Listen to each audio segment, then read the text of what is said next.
And if you're looking for one safety blanket, one thing that is a certainty, it is the overall dominance of Edwin Diaz. So as we head into now talking about Sugar himself, yes, last year was tragic for all of us, not only if you're not just a Mets fan, but a baseball fan as a whole, to see him go down. Just so to see Edwin back, hopefully locked in and ready to go, I just got to ask you, what was it like to not only be his teammate, but to just witness with your own eyes the historic 2022 campaign that he presented to all of us? Oh, it's a blast, man. I love Suge. He's one of the most fun-loving, like, happy people all the time. He's always looking happy. Exactly. You want him in a clubhouse. He's also, you're envious of him because, like, for example, Adavino and I would have to go to the weight room for like an hour before we went on through. And Sugar's one of those athletes that Jake the same way. They kind of just walked in, threw their cleats on, and went outside. And I just hated it. Like, I was like, oh, okay, see you out there. It drove us crazy. So we just like grab our phone, like our big bag of stuff we got to go lay on in order to get our muscles moving. So don't be surprised if it's like he's never been injured, because he's just one of those natural athletes. And I'm a huge fan of walkouts. I've mentioned this a lot on a lot of things, like the whole, vibe around closers entering games and the big hitter coming up and all that kind of stuff. Like, I love the whole fans singing Stott song, and I love the standing O that they did with Turner just to get him to play better, just like for fun. They just decided to do it. I really do. And so that's like that's what this is for, in my opinion. So like the trumpets, that's what this is for. Like having Timmy Trumpet there on the field, everyone's like, oh, is this taken away from the? No, it's exactly what this is for. Is this? We are not that much different than pro wrestling. No matter how much you try to think about it, we're entertaining. It's just not scripted. That's the only difference. So let us be entertaining. I loved people playing the trumpets. I loved all the awkward video of him spinning and playing the trumpets himself. I would always come out of our little room back there just to listen and just like take it in because I loved it. So and watching him just be automatic, it takes a lot of pressure off, like everyone else in the bullpen too. Right. So like no one ever had to warm up after he warmed up, ever. Like I think maybe once he threw a lot of pitches, but he wasn't struggling. He was just kind of around, and we were never worried about losing the game or like needing to pull him. He was just throwing too many pitches. We want to make sure he's ready. I think it happened once. So someone had to like move around a little bit. I don't think a pitch was thrown when he was off the bullpen mound. So that's something that is just so valuable. Everyone knew it was over. That's the way it is. And going into this year, I would say he's going to be rusty. So for sure. Just in spring, like if we have some outings where he's just all over the place, and also he hasn't pitched the clock yet. Frank will be tweeting that the season's already over and Edwin is not going to pitch good again. I will be here telling Frank it's past your bedtime. We're going to get a lot of that.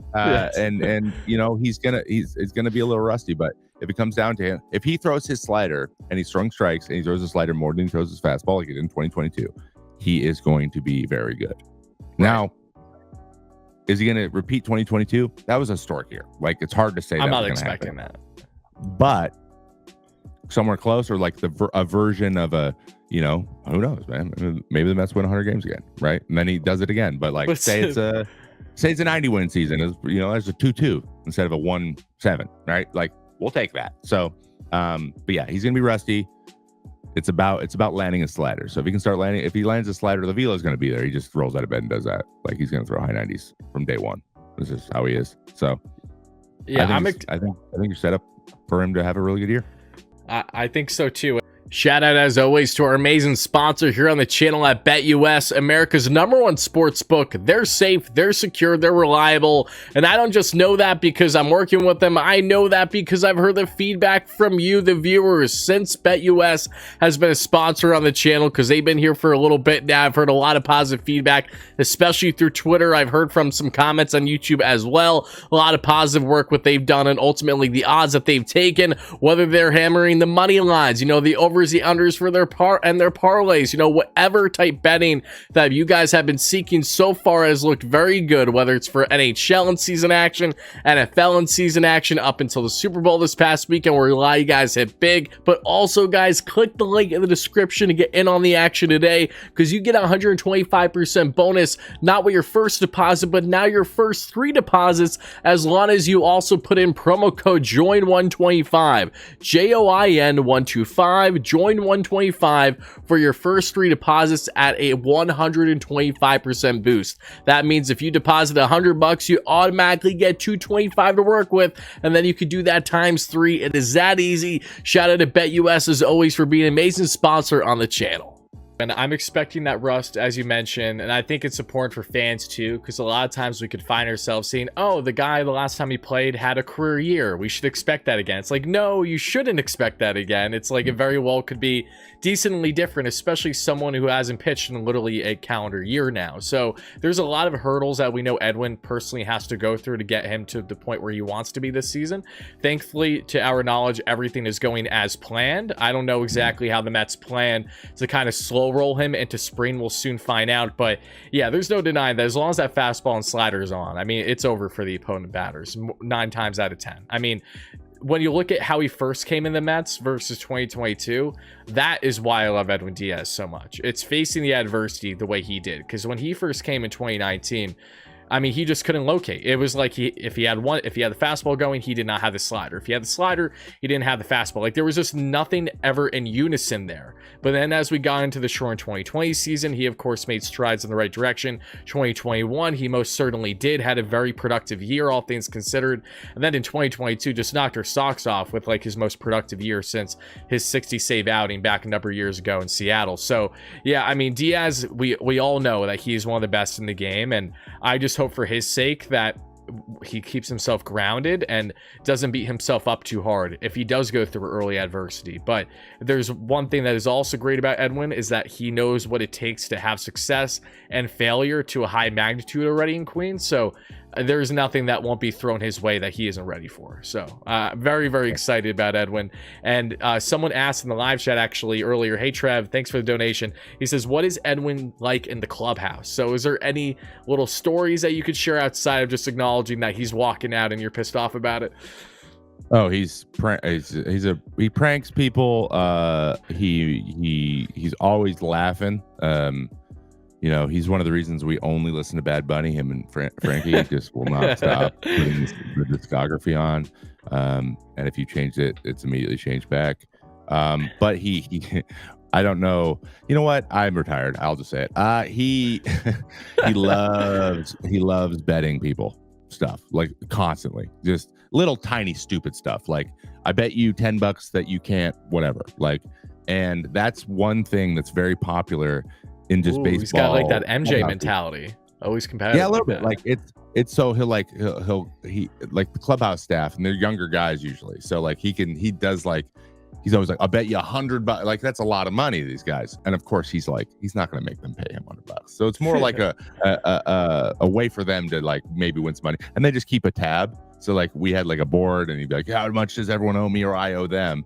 And it would just be high card. So they just like grab a high card, flip it. And so you can play like 10 of them in a minute if you want. Just war. So that would be his, like, he would love doing that. That's the thing that everyone does in the back of the plane too. Usually, like, the plane's landing and their games are over. They're not playing the games anymore. So they're like, let's just do high card as fast as we can. And you can just hear them going crazy. So we just carried that in. So guys would just walk by and be like, hey, you high card. You do it with random people. He'd like, we didn't even know. We don't know if they work there. So that's what he always does. And then we're in the bullpen, and he would always like the bullpen catchers. So Lange, Eric Langale, and Dave Raccanello, absolute legends. They've been there forever. Rack does not do this. Rack does not participate in this. He knows better. But Lange's our Canadian, our token Canadian guy that he's like, hey, Vic Lange, I bet you, like, it'll be like August, and it'll be like, Lange, I bet you, 5,000 or whatever it is, a good amount of money that you can't lose, because Lange be like, I want to lose 20 pounds, this offseason. He'll be like, actually do it by September or do it by the end of October, and I will participate and I will compensate you for it. So it'll be like stuff like that. He's like that guy. Like, oh, you want to do this thing? I'll give you some motivation. So that's what we love about Shug. And he's just smiling and laughing. And then they're like, it's the ninth inning. He's like, oh, I got to pitch. And then he just like goes outside, smile kind of goes back down, and then he just throws. When there's like me and Otto who are like pacing around from the fifth inning on, like, won't talk to anybody. you guys are like angst for multiple innings trying to lock in, and Edwin's just like playing a card game, going out there, striking out 3 guys and calling it a night. That's very the difference. Carefree. It's pissing me off, I'll be honest. It's so easy. It seems to makes it look so easy, but again, that's what we're all looking for, so I can't really be mad at him. I'm like, he found the thing. Get me mad at the guy that found the thing. And also, he's the closer and he's doing a really good job. So right, if he gets to do it, I don't have to. He's the guy for the team. And knowing how not only jovial he was in the clubhouse, but just how effortless he could go from doing this to that, just shows you how different wired guys can be. Again, you're completely different wired than Edwin Diaz, that you guys are still doing the same thing at the end of the day, throwing pitches and striking guys out. And especially Edwin, you know, one thing that really took me by surprise early on was his ability to not look at the pressure, the bright lights on a Friday night Mets game with the black jerseys especially, and think that, okay, like I'm really stressed out right now, I'm gonna look wacky out there. Like, his ability to command throughout the entire course of 2022 really stood out to me, because again, a lot of those saves, a lot of those situations were the highest leverage that you could possibly ask for. Your City Field is absolutely bonkers, they're going nuts, but he really was able to embrace what it means to not only be a Met, but to be a dominant closer in a Mariano Rivera fashion, having a whole spectacle with it, but for the right reasons, not using this and then, oh great, now the Mets are going to go on this crazy long losing streak. Like, no, Edwin's still going to ball out there if Timmy Trumpet's out there or not. So I cannot say enough great things about Edwin from a fan perspective, and it's awesome to hear you share further.